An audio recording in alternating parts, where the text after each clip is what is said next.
Hindi pa, hindi pa. Cash bag is cash drawer.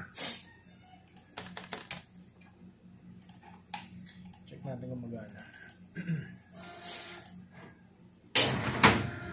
Magana pa? Okay.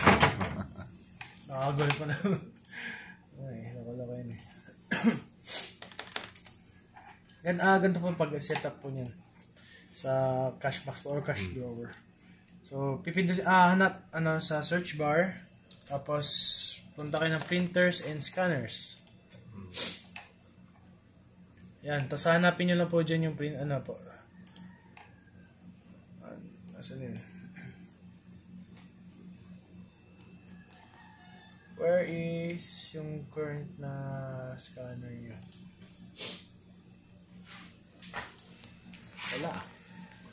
Wait lang.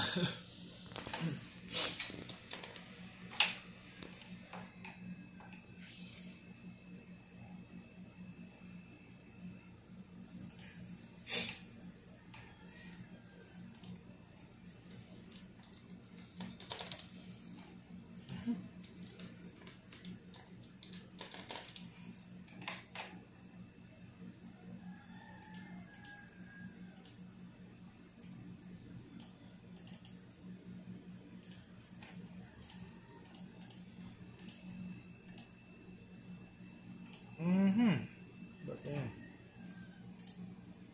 I see. Gets na. Wait lang po, bro. Kailangan po sa bin. Nasa bin dyan. Hindi pa. Ganun. Hindi ko pa siya nadadalodan ng driver. Kaya hindi pa napapalit. Pero sa cash drawer po, I believe gumagana siya. Kung nakasetup na to sa cash drawer. Wait lang. Kasi kanina, pag pinit po ng cash, bubukas na no? So gumagana naman siya normally. Ang dun sa kaya nagpapakita po yung mga printers dito sa sa printers and scanner. Ito. Pag nag-download sila ng dinaloadan na ng driver po sila, driver software. Ito po ay di ko pa na-downloadan ng driver software. Gumagana naman siya ng walang driver software. Opos lang kailangan para i-renew. So, wala siya dito. Since gumagana naman po yung cash drawer, kinonect ko lang dito sa RJ11 niya. No need to set up lang po. Gumagana naman siya pag nag-print. Basta gumana siya pag nagbukas na. Ang problema nga lang po dito, ito pakita ko sa iyo. Every time ata mag-print po, naglolo ko siya. Ay parang bumubukas po siya.